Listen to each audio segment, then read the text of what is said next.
slow Tuesday night. A panhandler intercepted the young couple as they strolled down the night street. "Preserve us this night," he said as he touched his hat to them, "and could you good people advance me $1,000 to be about the recouping of my fortunes?" "I gave you 1,000 last Friday," said the young man. "Indeed you did," the panhandler replied, "and I paid you back tenfold by messenger before midnight." "That's right, George, he did," said the young woman. "Give it to him, dear. I believe he's a good sort." So the young man gave the panhandler $1,000, and the panhandler touched his hat to them in thanks and went on to the recouping of his fortunes. As he went into Money Market, the panhandler passed Ildefonsa Impala, the most beautiful woman in the city. "Will you marry me this night, Ildy?" he asked cheerfully. "Oh, I don't believe so, Basil," she said. "I marry you pretty often, but tonight I don't seem to have any plans at all. You may make me a gift on your first or second, however. I always like that." But when they had parted, she asked herself, "But whom will I marry tonight?" The panhandler was Basil Bagelbaker, who would be the richest man in the world within an hour and a half. He would make and lose 4 fortunes within 8 hours, and these not the little fortunes that ordinary men acquire, but titanic things. When the Ababios block had been removed from human minds, people began to make decisions faster and often better. It had been the mental stutter. When it was understood what it was, and that it had no useful function, it was removed by simple childhood meta-surgery. Transportation and manufacturing had then become practically instantaneous. Things that had once taken months and years now took only minutes and hours. A person could have one or several pretty intricate careers within an 8-hour period. Freddie Fixico had just invented a Manus module. Freddie was a Nyctalops, and the modules were characteristic of these people. The people had then divided themselves, according to their natures and inclinations, into the Aurorians, the Hemorrhobians, and the Nyctalops, or the Dawners, who had their most active hours from 4 a.m. till noon, the Dayflies, who obtained from noon to 8 p.m., and the Nightseers, whose civilization thrived from 8 p.m. to 4 a.m. The cultures, inventions, markets, and activities of these 3 folk were a little different. As a Nyctalops, Freddie had just begun his working day at 8 p.m. on a slow Tuesday night. Freddie rented an office and had it furnished. This took 1 minute, negotiation, selection, and installation being almost instantaneous. Then he invented the Manus module. That took another minute. He then had it manufactured and marketed. In 3 minutes, it was in the hands of key buyers. It caught on. It was an attractive module. The flow of orders began within 30 seconds. By 10 minutes after 8, every important person had one of the new Manus modules, and the trend had been set. The module began to sell in the millions. It was one of the most interesting fads of the night, or at least the early part of the night.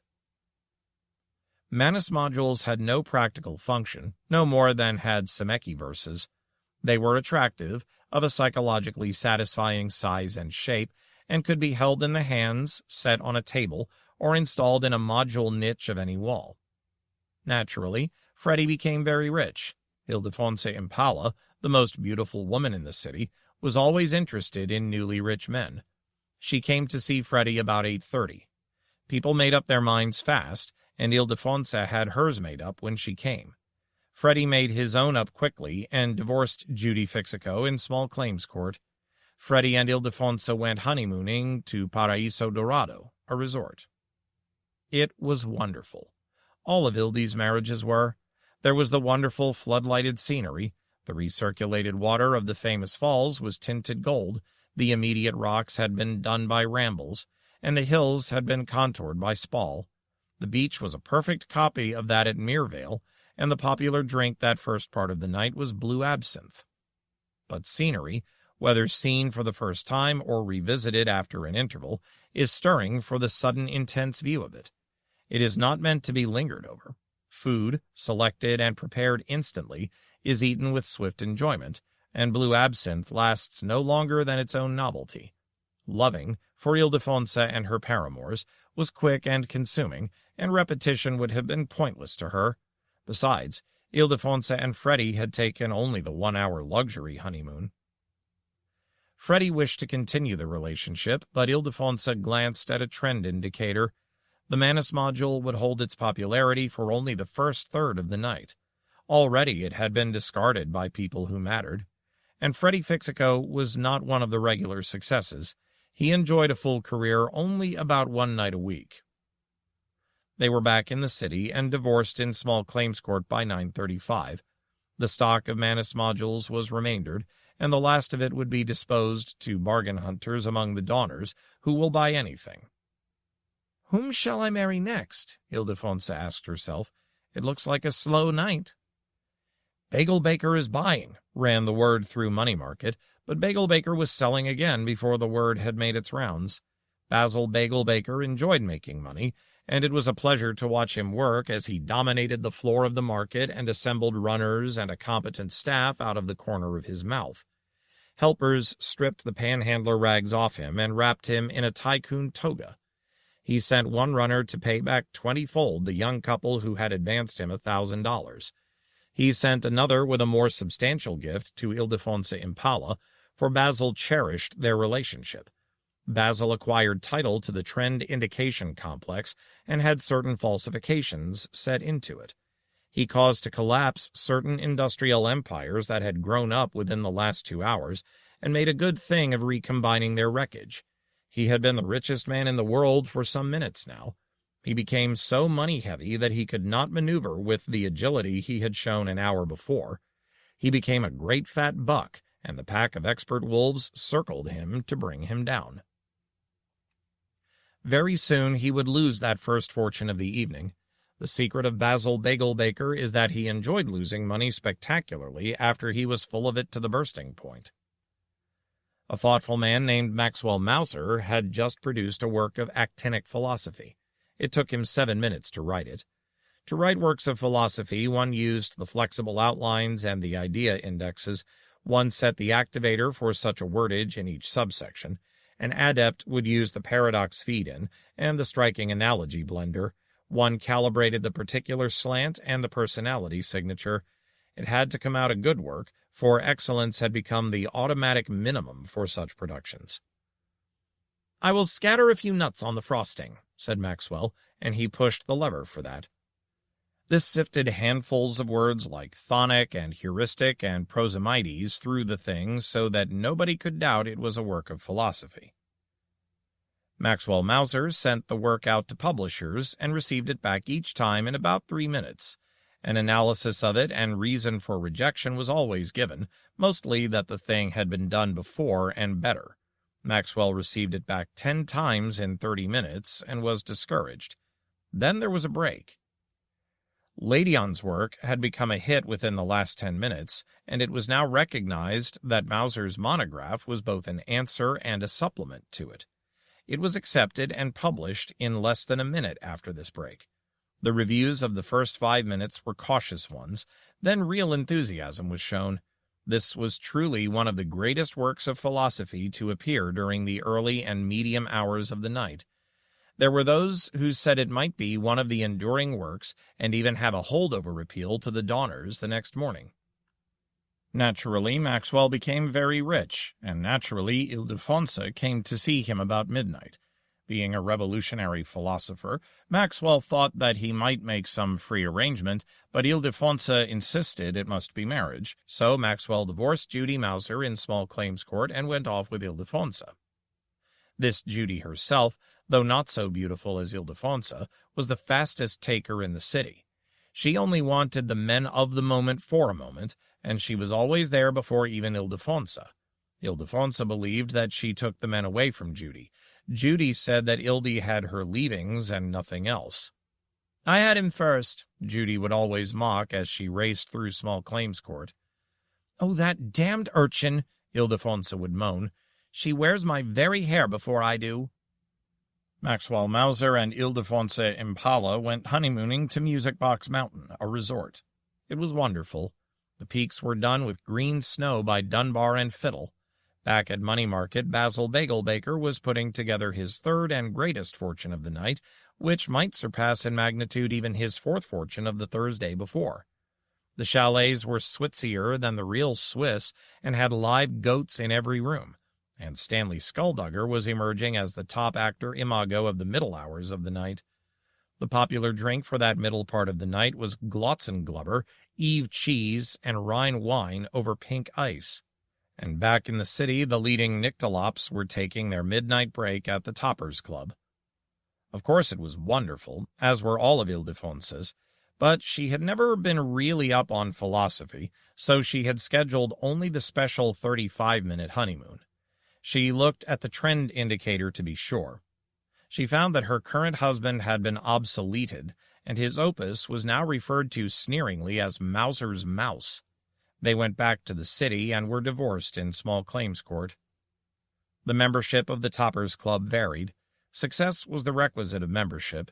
Basil Bagelbaker might be accepted as a member, elevated to the presidency, and expelled from it as a dirty pauper from 3 to 6 times a night. But only important persons could belong to it, or those enjoying brief moments of importance. "I believe I will sleep during the Donner period in the morning," Overcall said. "I may go up to this new place, Coimopolis, for an hour of it. They're said to be good. Where will you sleep, Basil?" "Flophouse." "I believe I will sleep an hour by the Midian method," said Bernbanner. "They have a fine new clinic. And perhaps I'll sleep an hour by the Prosenka process and an hour by the Dormitio." "Crackle has been sleeping an hour every period in the natural method," said Overcall. "I did that for half an hour not long since," said Bernbanner. "I believe an hour is too long to give it. Have you tried the natural method, Basil?" "Always. Natural method and a bottle of red-eye." Stanley Skulldugger had become the most meteoric actor imago for a week. Naturally, he became very rich, and Ildefonse Impala went to see him about 3 a.m. "I had him first," rang the mocking voice of Judy Skulldugger as she skipped through her divorce in small claims court, and Ildefonse and Stanley Boy went off honeymooning. It is always fun to finish up a period with an actor imago who is the hottest property in the business. There is something so adolescent and boorish about them. Besides, there was the publicity, and Ildefonse liked that. The rumor mill's ground. Would it last 10 minutes? 30? An hour? Would it be one of those rare Nyctalops marriages that lasted through the rest of the night and into the daylight off hours? Would it even last into the next night, as some had been known to do? Actually, it lasted nearly 40 minutes, which was almost to the end of the period. It had been a slow Tuesday night. A few hundred new products had run their course on the market. There had been a score of dramatic hits, 3-minute and 5-minute capsule dramas, and several of the 6-minute long play affairs. Night Street 9, a solidly sorted offering, seemed to be in as the drama of the night unless there should be a late hit. 100-storied buildings had been erected, occupied, obsoleted, and demolished again to make room for more contemporary structures. Only the mediocre would use a building that had been left over from the Day Flyers or the Dawners, or even the Nyctalops of the night before. The city was rebuilt pretty completely at least 3 times during an 8-hour period. The period drew near its end. Basil Bagelbaker, the richest man in the world, the reigning president of the Toppers Club, was enjoying himself with cronies. His fourth fortune of the night was a paper pyramid that had risen to incredible heights, but Basil laughed to himself as he savored the manipulation it was founded on. 3 ushers of the Toppers Club came in with firm step. "Get out of here, you dirty bum," they told Basil savagely. They tore the tycoon's toga off him, and then tossed him his seedy panhandler's rags with a 3-man sneer. "All gone?" Basil asked. "I gave it another 5 minutes." "All gone," said a messenger from Money Market. 9 billion gone in 5 minutes, and it really pulled some others down with it."